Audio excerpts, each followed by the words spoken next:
Okay, so we're going to continue our discussion I2C or I2C here, and in this case here I've got a project open, and it's just a blank project, and we're going to start doing some programming with I2C and learning some of the basic functionality here. Now we will also be connecting up the sensors here. Now the sensors that you will be using, the MPL115A2s, they are not for yours to keep. There will be a bin of them in 211 that you can use. Do not take them, well, I should say, you can take them home, but you must return them. I'm trusting on the honor system here.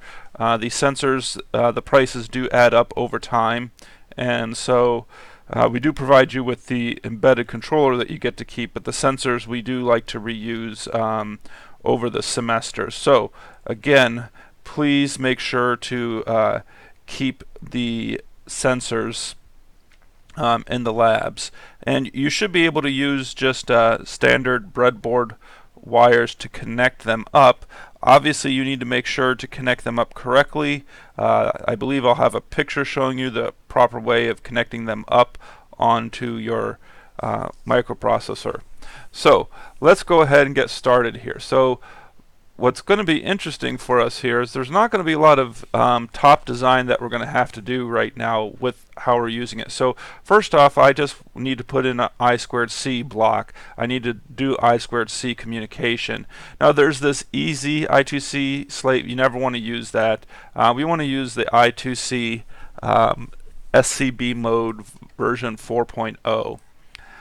And now again, it comes here and there's a name just like we always have that you can change. This is the device name here. I'm just going to go and call this I2C. But then you have to change here the mode that you're in. You don't want to be a slave. In general, the embedded controller is going to be the master because we're going to be controlling the sensors. In other words, we're going to be talking about who do we want to talk to as far as on there. So we're going to set this as master. Now I want to show you here, I'll go back to slave. Notice here that you have this slave address here. Remember how every slave has an address, and in this case we could actually change what that address was if we were wanting this to act as a slave. But again, we don't want it to act as a slave, we want it to act as a master. And then it can say actual data rate unknown, press apply. And so, okay, my actual data rate is 100. Now that's kilobits per second, which is not very fast. And you might say, gosh, that seems really slow.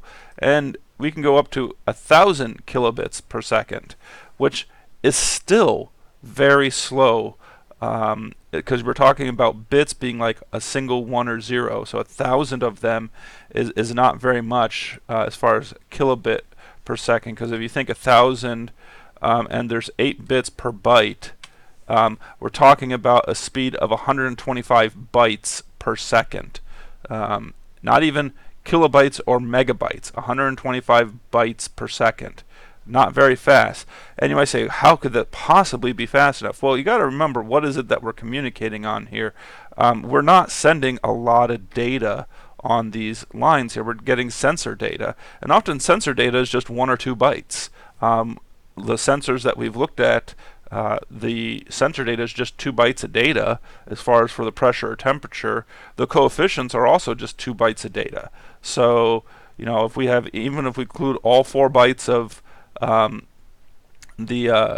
all four coefficients, which would be 8 bytes total, and a temperature read, which is, you know, another 2 bytes, that would be 10 bytes total that you're looking at. So if you're transmitting at 125 bytes per second and you need 10 bytes, you know, well,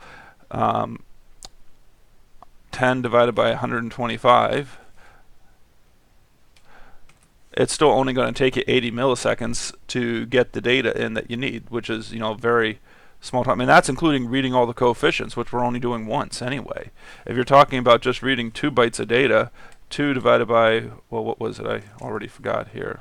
1,000 divided by 8, 125. So 2 divided by 125, we're talking 16 milliseconds to get 2 bytes of data, which, when we only need that kind of information, we don't need a very fast speed. And why am I belaboring on this? I like to point this out because people always think, well, we got to operate at the gigahertz range, or otherwise it's not fast enough. And that's not accurate. It really depends on your application. And in this case, the application doesn't need us to be very fast. So we're just actually going to leave it sit at the 100. There's stuff about the I2C. Now you can actually show the terminals. It's not applicable when we have master. And there's slew rate fast, and then there's I2C FM plus, and those are for different protocols. We're not going to have to really worry about that. So we don't have to change anything on here. The only thing you might change is changing the speed, but we'll leave it at 100 for now. And then there's different configurations, UART and SPI or other serial communication protocols. I2C though is becoming more and more popular because of the fact that you can throw multiple things onto one serial bus, and it's an easy way to connect things up together. So click on OK there. So that's the only block we're going to have, because what we're going to do is we're again building an API here for this. So we're going to kind of take this a little bit at a time here again. And so I'm going to first just generate my application here. So, and you might say I didn't assign any pins. You don't have to assign pins for the I2C. There are pins for it, but it automatically puts them in the correct location because there is a clock pin and a data pin. We always have a clock and data pin for serial communication. And if I go into the pins now after the build successful, it put them on pin 20 and 21, and that's exactly where they need to go. And if you look on your board, it needs to go there too. And it knows that, hey, you're doing serial communication, you have to put them on those pins. Port 4 pin 0 and port 4 pin 1 are the serial communication lines for those. Alright, so we don't have any option in those. You can go ahead and manually assign them, but there's no need to, because it automatically puts them in the correct location.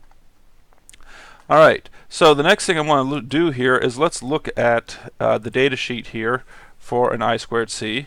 So this is actually not just I2C. This is a data sheet for the general serial communication block. So we've got I2C, EZ I2C, SPI, and UART. And it's got some general description. Well, we're just going to hunt in the I2C, and we're going to look at the APIs again. And of course, we can go through here and see, oh, look, there's a start command. We can click on that. It invokes this initialization and enable. After this function call, the component is enabled and ready for operation. And it says this is the preferred method to begin component operation. And when configure is set to unconfigure SB, the component must be first initialized to operate one of the configurations. Otherwise, this function does not enable the component. We don't have to worry about that because, again, we've already set all the parameters that it's going to be I2C, and so we can just hit the start.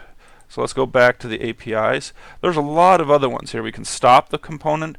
We can put it into a sleep. We can put it into a wake up, like the sleep here. Prepares it to go into a deep sleep. And basically, one of the reasons why you sleep this is that sleeping things will, again, make it so that you use less power. So if nothing's going on, you can put it in a sleep mode. Sometimes that's useful. And then there's a whole bunch of other things here, like you can get, you can talk to the slave, and it says, return slave status flags. You can set slave address. That's not really something we're going to be doing, though. That's like for setting the slave if you were using it as a slave, So we're not going to really have access because we're using it as a master, but it's saying, okay, hey, we can change the slave address if we were using this as a slave. But really, the two things that we're going to be looking at is this SCB start, and then there's a bunch of commands down here. Send start, send restart, send stop, write byte, and then on the top of the next page, read byte. Those are going to be the most important ones we're going to do. This master send start, look what it does here. It generates a start condition and sends specified slave address. So what does that mean here? Well, generates a start condition and sends slave address with a read/write byte.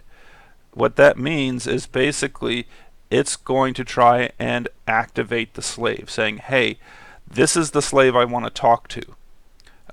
Meaning, like, okay, the sensor. For instance, remember the MPL115A2 has a slave address of 0x60. So unsigned int 32, we're going to be putting 0x60 in here for the slave address. And then we have read and write. So basically we have to tell it, well, what direction are we doing here? Are we reading data or are we writing data? Now there are some constants like macros, how we've defined macros. There's macros already built in for us. We don't have to create macros for this. There's a macro, and this is going to be, sounds weird, but SCB, because that's the name of the component. So it's going to be, we named our component I2C, so it's going to be I2C underscore I2C underscore write underscore exfer underscore mode. Now the good thing is with autocomplete, you can just do that partly and then tab it to complete it. And then there's also one for the read mode. And then timeout milliseconds defines in milliseconds the time for which this function can block. If that time expires, the function returns. So basically saying that, hey, if it takes a certain amount of time, more than, let's say, 100 milliseconds, it's going to say, okay, I'm just going to return. And it's going to give you an error code because it didn't successfully start, but it's going to make it so that your program doesn't hang. Because we can run into issues where the program hangs. And basically, if a 0 is passed, the function waits forever for the action to complete. And the problem with that is if we have, for instance, if we put in 0x61 as the slave address, there is no slave with that address, so we're going to wait forever, because no slave's ever going to send us an acknowledgement that, hey, I'm ready to read or write. So that will go forever, which is not something we want to do either. So we will often pass a 0, but in a lot of instances you don't want to pass a 0, you want to actually have a timeout in there. And then it says, okay, return value, there's error status. And so it gives you a bunch of things here. Okay, function completed without error. And you might say, okay, well, these are constants. I can tell you it's really easy to figure out the numbers. 0, 1, 2, 3, 4, 5, 6, 7. Those are the numbers. So for instance, if we had a timeout situation, we could get this timeout command coming back to us here. So those are very useful things for us to know about. Alright, so I know I've been talking a lot about this. Let's go ahead and start writing some of our API, because let's pull up again the data sheet here, because we're going to need the data sheet.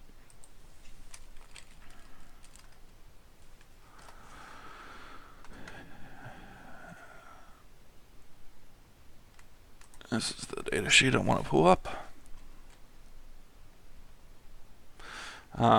And again, it has the I2C address here, 60.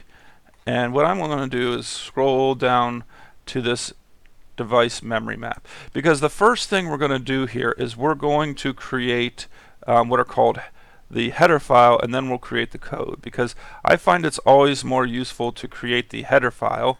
And what we can do is we can add a new item. And you get an option here. We're going to create a header file. And I'm going to call this MPL115A2 as the header file.